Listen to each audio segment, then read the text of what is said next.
Why do you think that is, that people, if someone's on an 1100 calorie diet, because theoretically and scientifically, like 99.9% of people, unless you're either like very small or extremely old or extremely inactive, 1100 calories, you're going to be losing weight like crazy if you're actually sticking to that. If you're actually like legitimately, eating 1100 calories, like there's metabolic ward studies where they have people, essentially locked in a lab for like weeks or sometimes even months. And so everything that they eat is tracked extremely closely, and even their physical activity sometimes is tracked by like a dynamometers in the room, or like, maybe if it's less technical, like a Fitbit type device. And those, in those situations, it's always consistently found that, like, they lose or gain or maintain at about the rate that would be expected given their activity level and their calorie intake and all this other stuff. So why do you think that it is that in a free living environment, when people are given the autonomy they're given kind of the guidelines of what they need to do, or a specific calorie goal like 1100 calories, that in the lab, like in every single given scenario we've ever observed, would create weight loss? Why does that not always work out kind of out in the wild? Well, first thing, I think a lot of people, like the general public, when they do like say they're eating 1200 calories or something, they usually aren't. Like they're usually like not tracking correctly, which I think is like the overarching problem.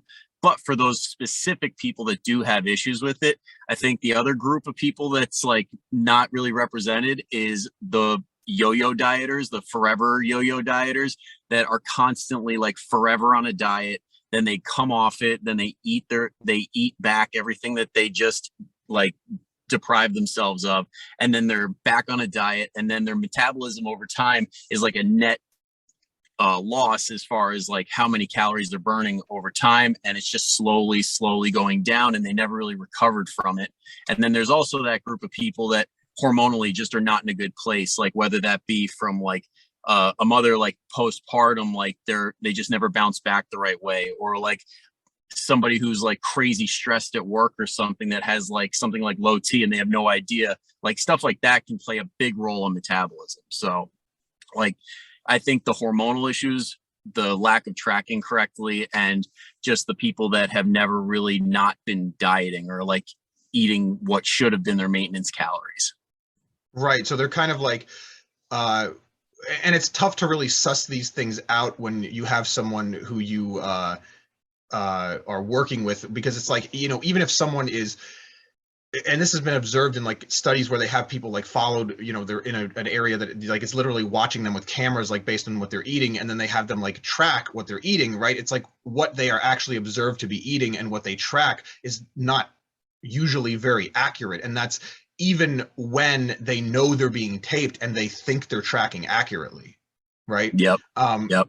so I think the moral is that like people are just terrible at like tracking stuff, to be honest. Yeah. The majority of people are terrible at tracking stuff, and it takes some time, and it's really frustrating, like when you start out, or even if like you said, if you've been dieting longer and longer, it's like you almost become like numb to this. It's like you've been dieting for forever, and you're just like, well, I'm just never going to be able to lose any weight. So it's like, are they really even trying at that point? Or they are well, they are trying, but it's like the level of effort that is required for them to like get above where they currently are might be more than they're currently capable of doing, right? Like more mental, I guess, more mental exertion than maybe they're capable of putting out at that moment. So what do you do in this situation where someone's kind of like up against a wall? They feel like their calories are as low as they possibly can, and there's might be a lot of other confounding factors kind of going on there.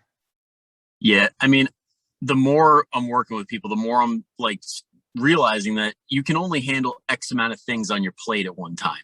Like when people have stressors from work, kids, like their parents that they might be taking care of, there's all these things going on that like tracking is just one more of those things that they might not just have the mental energy for. And if they even do commit to it, like things keep getting in the way. And that I think that's like the big problem when it comes to tracking efficiently, because and on top of that, you need a little bit of willpower to be 100% honest with yourself, which I think a lot of people just don't have the ability to do. So like when you have a beer or a glass of wine, it never finds its way into that tracker or like something like that. But with me, it seems like a lot more people are benefiting from like lifestyle changes, not necessarily tracking, but stuff like hitting a water goal or like just getting vegetables on the plate or eating enough protein, like just enough to feel full. So it's like they don't have to think about numbers, but they think about how they feel, which is much more tangible. So stuff like that seems to be working very well.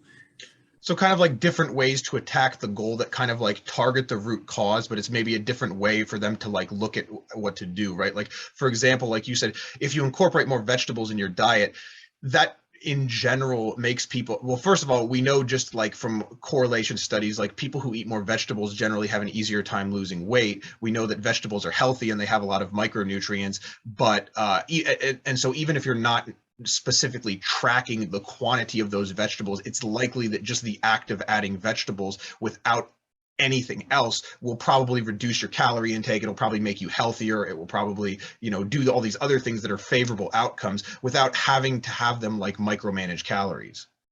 Exactly. It's all about achieving that goal, which is eating less. And if you can do that in a way that's not as precise, then it's like, who cares? As long as you're getting it done and your client's happy, healthy, and strong, does it really matter? Right. And I remember we had this conversation like kind of in our last when we had the group of people together answering questions, was what is the thing that you with a client or clients who have trouble tracking stuff. And it's like, as a trainer who's been doing this for a long time, it's like you might be able to track really easily because like, yeah, I've been tracking for like, at this point, I think I started tracking in like 2014 or 2013. So I've been tracking like 7 or 8 years at this point. Like it's been a very long time. So you have a lot of experience, and the person who's just starting out doesn't really have that level of context or that level of knowledge really about like how many, how do I track something if it doesn't have a label, or like how do I, keep track of wine if I don't have how do I eyeball my measurements? And people who've never eyeballed measurements before, and you're like, get a fist-sized portion of, potato chips, they eat like half the bag, right? Because they're like, it's like we're really like 5 or 6 servings. It's like crazy inaccurate. And for that type of situation, it's like, again, like you said, even if just saying, get 4 servings of vegetables a day, like I can visualize or conceptualize 4 apples. Like the average person can be like, I'm eating or fruits a day. Like I'm eating 4 apples, or I'm looking at this bag of broccoli and it says it has 4 servings in it, right? That's much more easy for a lot of people to conceptualize than having to micromanage and measure every single thing they eat. Yeah. Yeah. And that's why I tell a lot of clients, like, it's worth the extra money to get like portion size stuff, like those 100 calorie packs, or like pre-portioned out things. Like that extra $3-4 can be a big difference in like eating an entire bag or eating what you're actually supposed to be eating. Right. So instead of getting like a family size bag, getting, like a, individual size bags, or like the I even like one thing I would do is I would buy these like snack packs that had like tuna and crackers or whatever that were like 140 calories, and it was probably like double the price of buying like tuna and crackers separately, but for the convenience and the ability to track it, it just like alleviates it reduces your preparation time too. If you're a busy person and you don't have time to make yourself like a tuna sandwich, even if that, it's an extra like 5 minutes to make a tuna sandwich, but like, or you could just grab this in a pinch. And that's really when people fail or misstep, is not when they have all the time in the world and all the resources in the world. It's when they're in a rush and they need to just grab something, and anything that makes that more convenient is going to help you lose weight. Exactly. Exactly. And I mean, at least from like doing this for X amount of years, like you said, you've been at it for a while. I know I've been at it for like what, like 10-ish years now with the tracking and everything. You build the skill of finding stuff that fits into your day, which I Right. think is the biggest advantage of tracking, is like you figure out what works for you. But like having those on the go options is a gigantic game changer, because the average person is going to go to like McDonald's and be like, all right, I could feed the whole family for under like $10. We're going to just get whatever. But in our heads, we're like, well, we can hit a convenience store and get some beef jerky or like a Quest bar or something.